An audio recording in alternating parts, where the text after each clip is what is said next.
Hey, it's HunnyPlays, your go-to gaming gremlin who usually mains Roblox, but occasionally falls down the rabbit hole of movies and TV shows.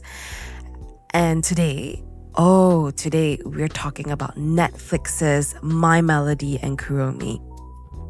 I just finished binging My Melody and Kuromi on Netflix, and I need to talk about it before I explode.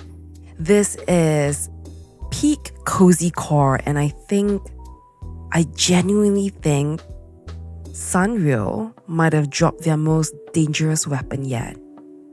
Weaponized wholesomeness. I thought I was just gonna watch one episode before bed. No. I watched the entire season in one sitting and then immediately rewatched my favorite moments. This show isn't just cute, it's enchanting. As someone who plays and streams games full of vibrant worlds and textures, I have to say the animation here is gorgeous. Every frame of My Melody and Kuromi looks like it was handcrafted by tiny fairies in a pastel dreamscape. It's stop motion done right. It's warm, it's soft, it's a little nostalgic, and somehow super polished.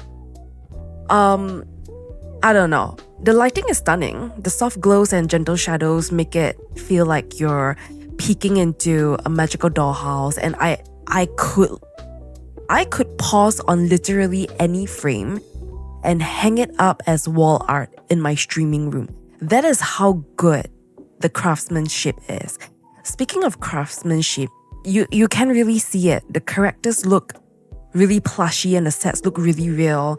I want to say there's almost a tactile joy here that digital animations can't always hit.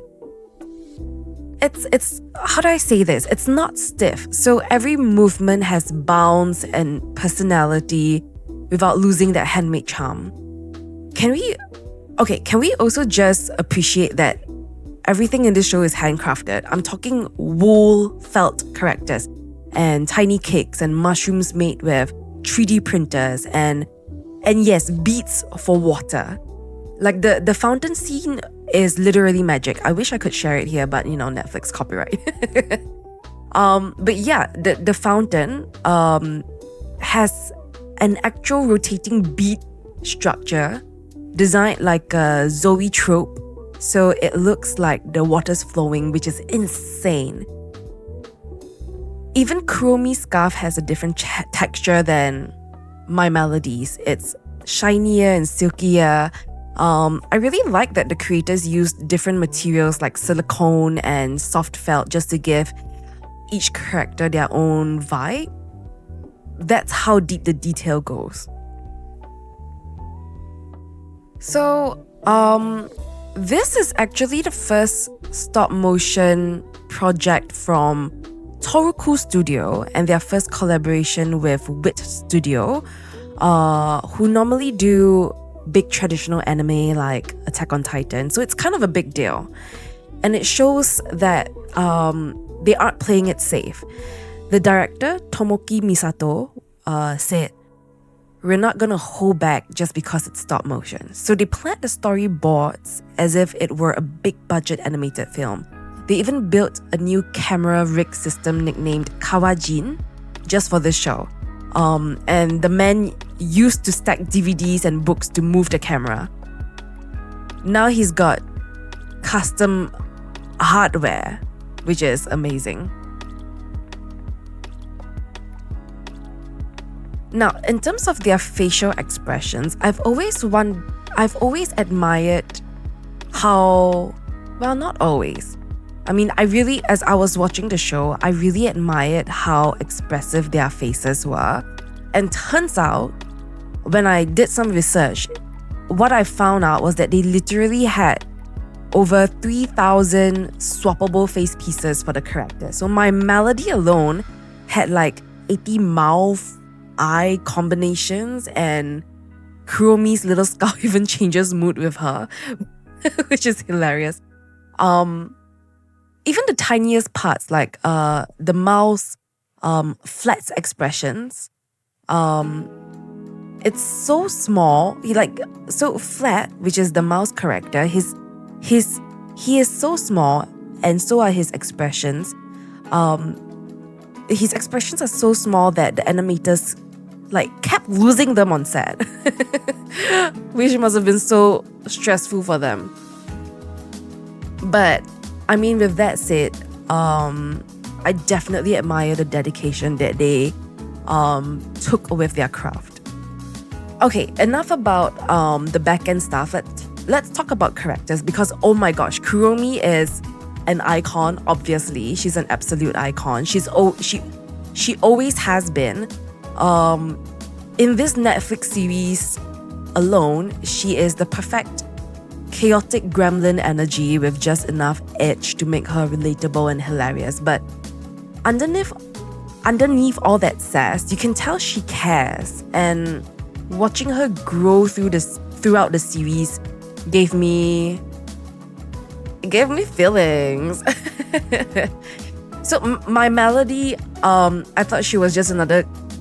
thought going into the series she would be just another cute character. She's soft, yes, but she's also strong in that quiet, supportive way. She's the kind of character who makes you want to be a better person without ever feeling preachy or too perfect. And that balance is, I want to say, chef's kiss. Even the side characters like My Sweet Piano, the fluffy lamb, and Flat, the blue mouse, they get their time to shine. They may not be super deep, fleshed out characters because it's a short series after all, but they each leave a little spark of personality that stays with you. That said, the plot is really sweet and straightforward. I would akin it to a warm cup of strawberry milk. But don't let that fool you. There are clever little twists and emotional beats and callbacks that really elevate the whole plot. So I want to say this TV series isn't just visual comfort food. There is heart there. There is actually a little heart character there. Not that I'm talking about it. But yeah, I mean, okay, back to the point. What I'm trying to say is that there's a satisfying little arc for our main duo, My Melody and Kuromi, and even some character development for the villain who, well, let's just say it's not Kuromi. So yeah, by the time the finale rolled around, I was genuinely invested, and yeah, I might have cried just a little bit. But, no big deal. Also, huge respect to the writers for reusing story elements in creative ways. It makes the world feel smaller in a good way, which is cozy and familiar and connected. So yeah, that's it. Maybe I want to do is dive into each character in terms of their quirks. Maybe you can start with Kuromi. So, Kuromi's wow when her signature favorite food is pickled onions. And she tries to bake pickled onions into desserts. What? I feel like that flavor clash feels like her essence. It's a bold choice, obviously, when it comes to pastry. I think what this is a playful exaggeration that makes you instantly feel Kuromi's rebellious streak and refusal to fit the sugary mold, if you will. It's comedic, but also says something about her identity. I think it says a lot about her identity, actually, which is always the outsider, always doing things differently. And I think that's something that a lot of us can relate to at some point in our lives. I do recall that there's a scene where Kuromi hides in a cardboard box to eavesdrop on My Melody's business and gets mistaken for a rice ball. What do I call it? I want to call it slapstick, maybe. I don't know. it's ridiculous slapstick, but it also shows how seriously she takes competition. And I want to say this moment, yes, it's hilarious, but a little too gag-driven. It is cute, but after a few episodes, I do think the physical comedy starts to feel like padding more than character build-up. In episode 2, Kuromi does make a dramatic three-wheeler entrance only to spin out and ruin her pastries. Hari Nezumi's eye roll of maybe drive better next time it was peak reality check for Kuromi in that sense. What I really like is that there are a lot of little fails that Kuromi experiences throughout the series that really humanizes her. She is confident, yes. At the same time, she is very flawed, and that makes her more relatable. So maybe you could just brush this off as comedy, but I would like to think that there is a lesson in humility somewhere here. Okay, another thing I really like that the series explored, they touched and go on this, but to their credit, it was explored, which is the handling of criticism. There is a scene where My Melody goes into a spiral over bad reviews. I think there was also a scene where Kuromi yells at a sloth customer. I think their responses to pressure and criticism is very human, coming from woolly rabbits. I think this perfectly illustrates how sensitive artists can be about their creations, especially when culture online makes feedback feel like life or death. I don't want to... It's definitely not over the top, coming from an animated series. I feel like it's painfully real. But yeah, let me know what you think about that scene. Okay, there is also the thing with Tanba and Sasage, who are Kuromi's minions. In episode 8, there was a reveal that Tanba and Sasage are cupcakes animated by magical sprinkles, which is the same sprinkles that once animated an entire pastry-populated Cloud Kingdom. And this is where I want to criticize that a little. Because, yes, the law-breaking sweetness is imaginative, but the rules around what sprinkles can do can sometimes feel inconsistent.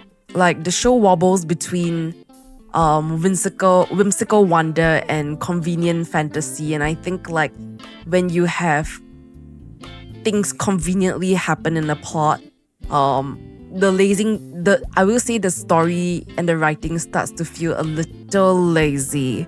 But yeah, that's just what I think. Okay, let's talk about the glowing heart that My Melody finds under a tree. It's alive. It helps her bake. It saves her life. And then it turns out to be a cloud god's heart. So I love the layers. The heart represents hidden power. It represents innocence taken and the temptation that comes with wielding something unearned. The metaphor is arguably rich, but I also want to say there's just too much going on with what the heart does and what it represents. So yeah, take with it what you will. That said, in a series filled with cute pastries and magical sprinkles, Pistachio stands out as one of the most tragic figures. A fallen prince whose hunger for validation led to absolute disaster. So, Pistachio wasn't always a villain. As the son of the Guardian of Clouds, he ran a pastry shop in the Cloud Kingdom, surrounded by adoring subjects. But beneath the surface, he was insecure, haunted by whispers that he only succeeded because of his father's name, and that his assistants Tanba and Sasage were the real talents behind his success. So, desperate to prove himself, Pistachio made a fatal mistake. He used hot sprinkles on his pastries, and at first it worked well, too well, I would say. Customers loved them, praising him like never before. But then, addiction spreads. The pastries become too irresistible, and citizens crave them obsessively, and their eyes turn red with hunger. And so the kingdom falls. The addiction grew so severe that people ate everything. Buildings, each other, even the king himself. And the Cloud Kingdom collapsed into ruin, all because Pistachio wanted one moment in the spotlight, guided by fear, guided by insecurity. So by the time we meet Pistachio in the present, he is a desperate figure, willing to manipulate Kuromi, hunt down my melody, and reclaim the heart at any cost. But his goal isn't just power. Ultimately, it is redemption. He blames himself. Deep down, he knows he caused the tragedy. And he still cares. Even as a villain, he shows remorse for Tanba and Sasage, who were once his loyal bakers before becoming Kuromi's minions. So at the end of it, without giving too much away, this tale is ultimately a cautionary tale. Pistachio's story is a dark reflection of Kuromi's jealousy, but where she learns to grow, he drowns in his regrets. His downfall asks a haunting question. What happens when the need to be loved destroys everything you love?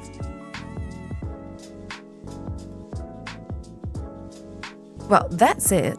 Kuromi begins the series envious and competitive, but realizes she needs my melody to save Maryland. Their dynamic is the emotional core. And yeah, I think when I saw that animosity soften in Kuromi, and saw that shift of friendship, it feels very genuine and earned. And I like how they executed that very much. So while My Melody and Kuromi offers a heartfelt and charming story, one area where the show could have pushed deeper, especially for older viewers and longtime fans, is in My Melody's internal conflict. In the actual show, the magical Mr. Heart decorates her pastries without her knowledge and elevates them. So with that, the series keeps My Melody's role entirely innocent, and the contrast is clear.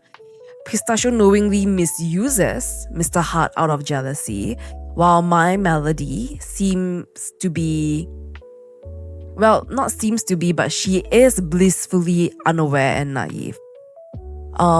Here's where the story could become even more compelling and more emotionally resonant.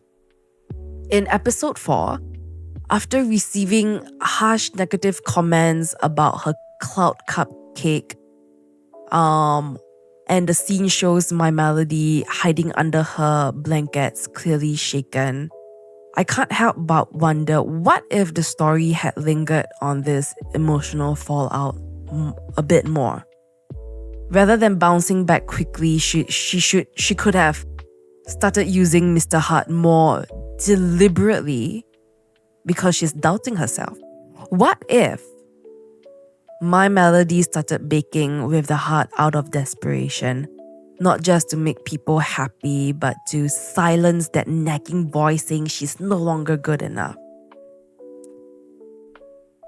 Here's how that could be different from Pistachio.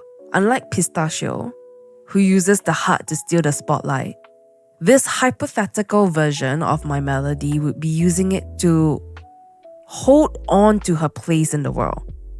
And that is a relatable fear, especially in the face of cyberbullying and unfair criticism, which is something all of us know too well.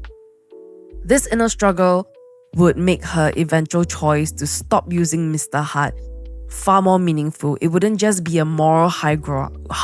It wouldn't just be a moral high ground. It would be a choice to be vulnerable, imperfect, and herself. A reminder that the real magic is in her baking. It's not from enchanted decorations. It comes from her heart and from the relationships she built with others.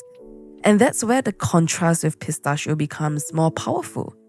Because he, on the flip side, gives into bitterness and pride. But my melody in this version would recognize her own temptation that is only natural and only human, but also wildly destructive. And in recognizing that, turn away before it's too late. Yeah, but that's it. I think this is a great show for the family. Honestly, I would stream my Melody and Kuromi watch party if I could. Complete with snacks, cozy blankets, maybe a My Melody hoodie, who knows. But alas, Netflix copyright is merciless.